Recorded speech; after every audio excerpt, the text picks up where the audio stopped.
This program has been made possible in part by the following sponsors. The Trial Lawyers Association of BC.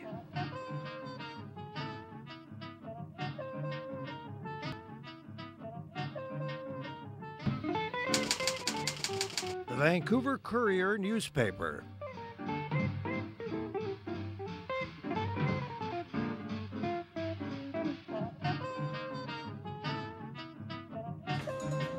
KCM Wealth Management.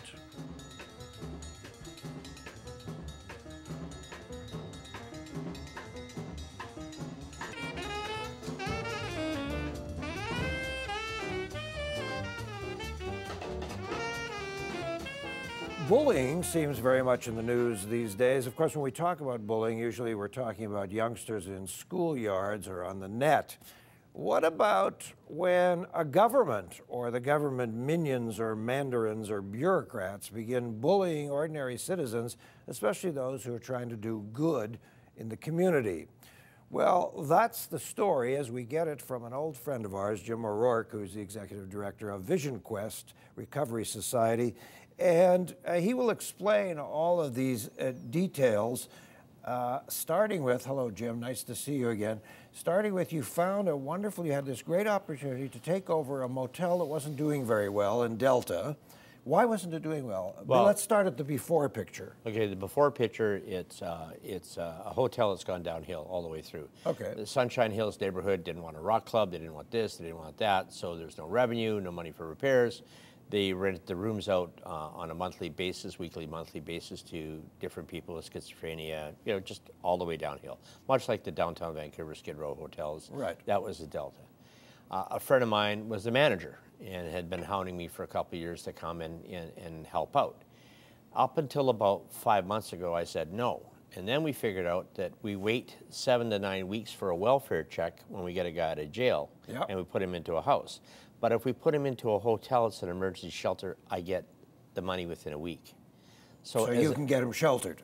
And I can get paid for the shelter, Yeah. and I don't have to rent 2 houses Yes. that I have half empty.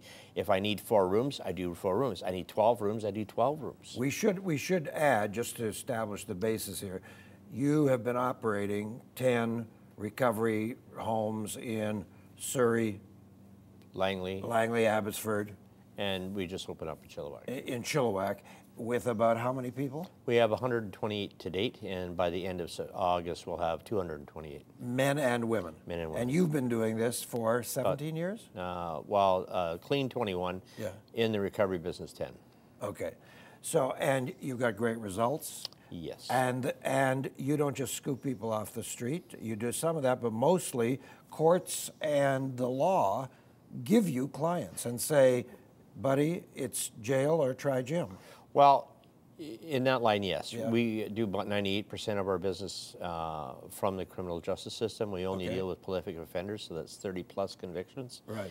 And the court has deemed over the last 3 Supreme Court rulings that a day at VisionQuest, because of our strictness, is a day counted in custody. Excellent. So that works out well for them as well. It gives them a little bit of incentive to stay clean and to pay attention to my rules. Just before Jim goes on, I have to tell you folks, I've been to the houses. They're fabulous. They're great houses, and the people are working hard. And this is serious recovery work, and it's all abstinence-based. Yes. Okay, so you decide that you're going to do some business with this hotel, and you'll just rent some rooms. Well, it was financially driven. From October to January 1st, we lost $17,000 in unpaid rents from the ministers. We were basically supplying free of charge hotbed shelters until they bolted and not getting paid for it. Right. So this way it would cut down. We still wouldn't get paid for that week, but it was better than 1 week rather than 7 weeks. Right. And we didn't have to keep 2 houses open and try to fill them both. We could do it as per needed basis. It made great financial sense. We weren't running a recovery center. We were doing intake, temporary shelter, which is the Hotel Act. Yeah, and it's sheltered. Yep. Now, so your guys went in, ripped up the old carpets, did some painting, did some renos. Yeah, we decided that it needed a facelift. Okay. So the owner agreed to pay for the material, and we would do the labor. Excellent. So we tore the carpets out, tore the drywall out, got rid of all the bed bugs, got rid of all the old furniture, reconcreted the floor, put new lino in, redid the electrical, changed all the plugs. Yeah, and we're working our way down the hallway. And when you say we, you're talking about guys who have recently come out of prison, guys who have recently been doing time. Yeah. Okay, but now they're doing something useful. They were, you know, and they gave back to the community. The first thing that they did is they cleaned out outside the hotel. Okay. Now, the neighborhood knew something was going on. They didn't know what, but they knew something was going on. 3 or 4 of my guys that were fetal alcohol, I had them wandering around, you know, and picking up garbage. Okay. There was a McDonald's across the street, and everybody would just throw their garbage all over the place. So I made them pick it up. Oh, you too. Yeah. It happens on my street. Yeah, go figure. Yeah. So anyhow, they would do that, and then they would, a couple of old girls would be walking their little dogs. And they were having a hard time picking up. So I said, you know what, you make sure that you pick up the dog poop, right? Tell them not to worry about, you'll follow them around. Okay. So they did that. And about 2 weeks into that, we had a guy breach. So we had to phone the police and tell them, okay, hi, little Johnny is gone. Sorry about that, but here's his order, here's his picture, latest picture, here's his order, thanks very much. And the policeman says, well, what are you doing? I said, well, we're renting rooms. That's what we're doing. You know, rent rooms, and we have the banquet hall here that we rent in coordination with the room to feed them and to get stuff done. So he came upstairs, I gave him a tour of the hotel, and the first words out of his mouth is, it doesn't smell of human waste anymore. I says, no, we've got rid of that, we cleaned it all up. So he's quite happy. Then the following Monday, the bylaw showed up and told the owner of the hotel that he had to kick us out. Because? None of the other clients, because we're running a recovery center there. Which you were not. Which we were not. So my question is, because I know how recovery centers work, were you having 12-step meetings there? Yes. Oh. We cleaned up the banquet hall. But you can have 12-step meetings in a church basement. Well, you have 12-step meetings on the steps of the courthouse. Well, and under Renting the Innkeepers Act, yes. right, or the BC Hotel Act, whatever it's called, as long as it wasn't a permanent residence, you were fine. And none of these guys were there on a permanent residence. Yes. Shaw Center here would rent a hotel, have all their staff come down, stay in the rooms, and do courses in the daytime in the banquet hall and get fed. Were you having group therapy? Were you creating a lot of noise? No, none. None. So you were simply renting rooms. We were renting rooms for the benefit of the banquet hall and holding recovery-based meetings. And what we did do is get rid of all the drunks that were sitting outside, because we would open the door and invite them in. They had to leave their beer outside, but come on in. And they decided to go elsewhere. We introduced ourselves to the drug dealers that were coming by. Yes. And effectively told them that they needed to go. And I gave them a business card and a brochure for entry. And you would recognize drug dealers, would you? Oh, yeah. Because you've had a bit of experience. I do, yes. Yeah. Okay. I know the marketplace. You know the marketplace. So now Mayor Lois E. Jackson and Delta Council issue this little press release on February 26th. They say they recognize the value and importance of recovery houses in Delta and so on. However, the current zoning of North Delta Inn is blah, blah, blah, whatever it is, C1A core commercial. It precludes the property being used as a recovery house facility. The North Delta Inn must legally comply with Delta's zoning bylaw. So you never really went to mayor and council and said, look, we'd like to run a recovery house here. Well, we weren't running a recovery house. We're running shelter to get our guys in and get them on welfare and get them into the recovery centers. Yeah. Emergency shelter. Yeah. There was 40 rooms there. We had 8 of them. So, and you were in fact thrown out. Yes. Forced to move. Yeah. Forced to move. They made life very miserable for not only the owner and the manager, but also for us. They sent 11 policemen over to do a room check. 11? 11. On a Friday afternoon, at 3 o'clock in the afternoon, they came over to do a room check, a.k.a. they were going to try and breach all the guys that were in the hotel, throw them in jail for the weekend. Now, the breach wouldn't have held up because it wasn't their permanent address. So it wouldn't have held up in court, but my boys would have spent the weekend in jail. Does Delta have any crime problems? Delta has a huge crime and drug problem. So Tawasin Nation, where a young man just killed his sister, would be an issue that there's a rampant drug problem in that area. So we have 11 police officers in the corporation of Delta Yes. coming down to a hotel on a Friday afternoon to do a room check. That seems like an odd deployment of resources. Well, it's a deployment that came directly. We filed a police complaint commission. We're waiting for that to come through and who's going to investigate where the order came from to 11 guys down there, because that is not a staff sergeant's position. That comes from higher up. That comes either from an inspector, a deputy chief, or a chief of police, one of the three. What is the mayor's role with regard to the police? The mayor is in charge of the police board, so she's the boss of all the policemen. So we don't know for a fact, but it's possible it could have come from the mayor's office. Until the investigation will be complete, we'll refrain from comment. So what did you do with these fellows who now were homeless? Well, we had to put them in other centers. We had to do a few other things. We've secured a treatment center in Chilliwack. Yes. It's called The Creek, VQ The Creek, yes. And we'll house another 100 guys up there. But in the meantime, you continue to run the houses I've seen in Surrey. Yes. Yeah, they're big, they're fancy, they're nice, they're comfortable, and so on. And we had to leave a lot of guys in jail. Really? Yeah, we had to leave about another in rollover position, I think 40 guys in jail. Let's say, because we're about to go to break, let's say you had a magic wand.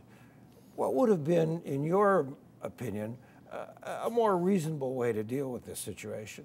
Well, if they would have come up to us and said, hi, what are you doing? Yeah. Like we said, well, we've already explained it to you, but here, if you want it in written form, we'll give it to you. We did supply it in written form to them. Yes. They weren't listening, nor did they care to listen to reason. They just wanted recovery out. She's put it in the minutes of the meetings, the City Hall meetings, that no recovery center, even the properly licensed one, can be sold to anybody that runs drug and alcohol rehab. What do you mean? I don't get that. Well, there's a hospital that was just, actually I live in Delta, so Yes. just down the street from my place, there was an old care facility that Yes. went up for sale. We went to buy it. We were told that the City Hall had made sure that we couldn't buy it because they made sure they could only be sold to a company that would not run alcohol and drug rehab. You're telling me that the city of Delta doesn't want any rehab That's facilities correct. in Delta? In Delta. Is there some reason for this? Not in my backyard. Have they had any bad experience? They have no experience. The best example of a drug addict to them is to drive them over across the street to Surrey. So how do they plan to deal with their problems? Well, right now they've got big problems. Yeah. I'm filing a human rights complaint on Monday, and Yes. then I'll be filing a charter violation as well as soon as we finish the paperwork on that against the mayor and council, the chief of police, and the head of bylaw. And the human rights Same trope. file will say, sorry? Well, let's say, well, they asked us to leave. They didn't ask any of the other long-term residents to leave. Yes. They said we were long-term residents once we weren't. You were there a few days. We were there for days. We identified one guy that was living downstairs 21 years. Yes. Mental health, yeah. Yes. And it was the long-term residents who made the place into a pigsty. Not all of them. Some. Some. The ones that were making it into a pigsty, and You got rid of you. they left, you know, happily. They left elsewhere. Okay. They're back now. And they're back and Delta's happy. They must be. Yes, they must be. All right, we're going to take a little break. And when we come back, let's talk about how this odd situation is possibly part of a larger thrust in the Lower Mainland. Our guest is Jim O'Rourke from VisionQuest Recovery Society, and we just take a little breather here. Remind you that davidberner.com is the site to go to.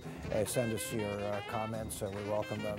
And we'll just allow our friends who are so kind to support this program to say hello to you here on Shaw Community Television, Cable 4. Back in a minute.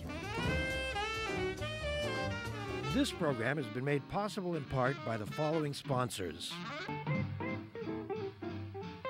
The Trial Lawyers Association of BC.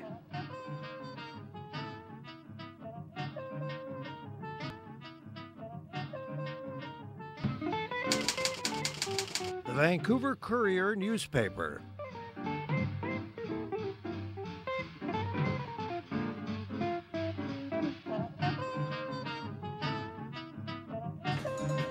KCM Wealth Management.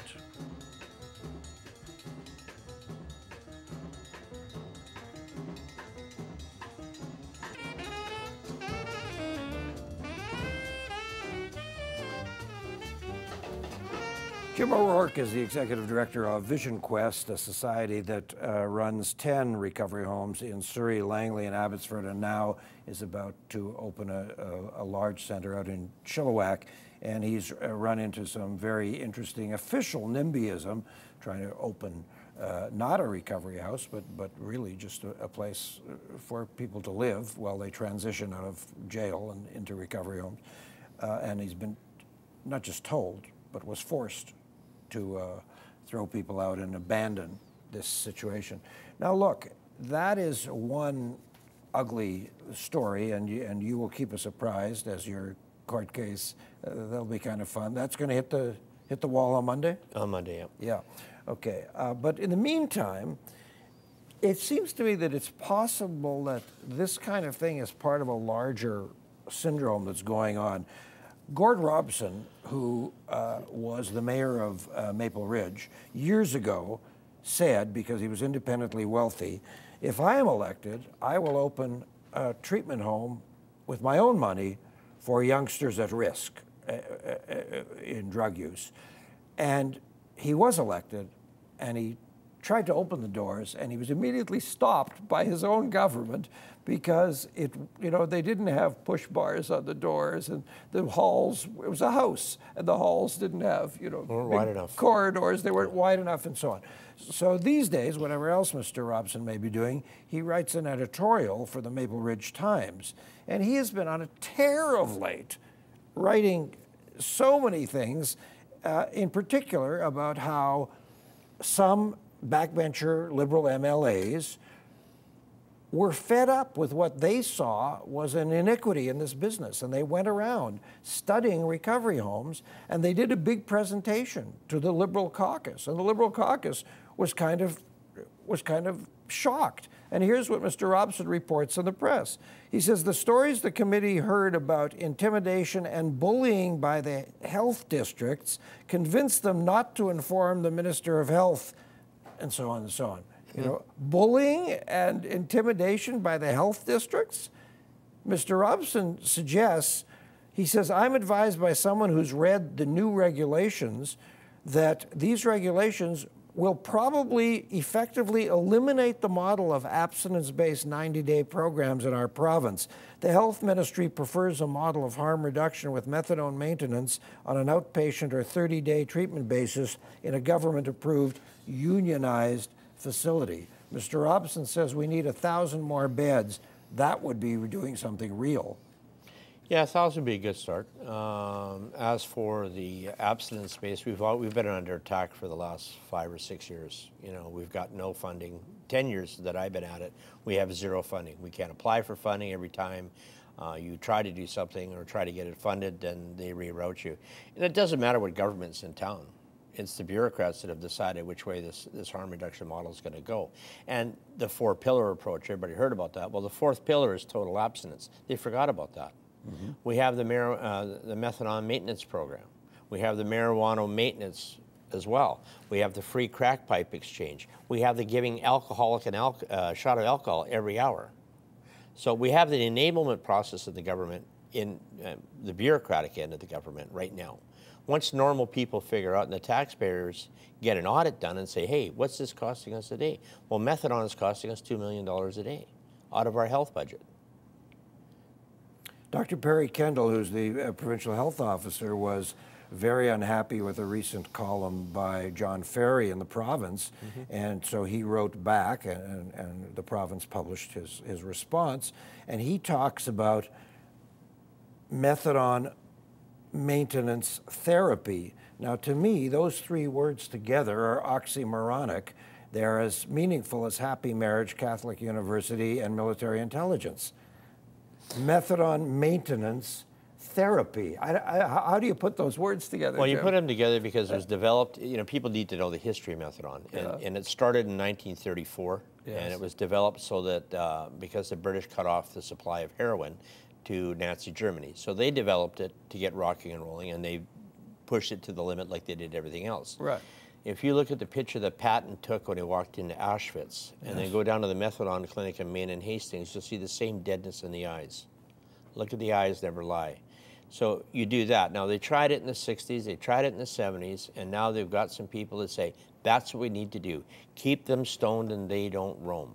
We're going to take the European model and plant it here. The bad part is the European model was flushed 15 years ago. Yes, of course. Okay. Yeah. You know, we released a crack exchange program here and said we're going to spend $3 million a year and test out giving crack pipes to crack addicts and see what harm it doesn't do.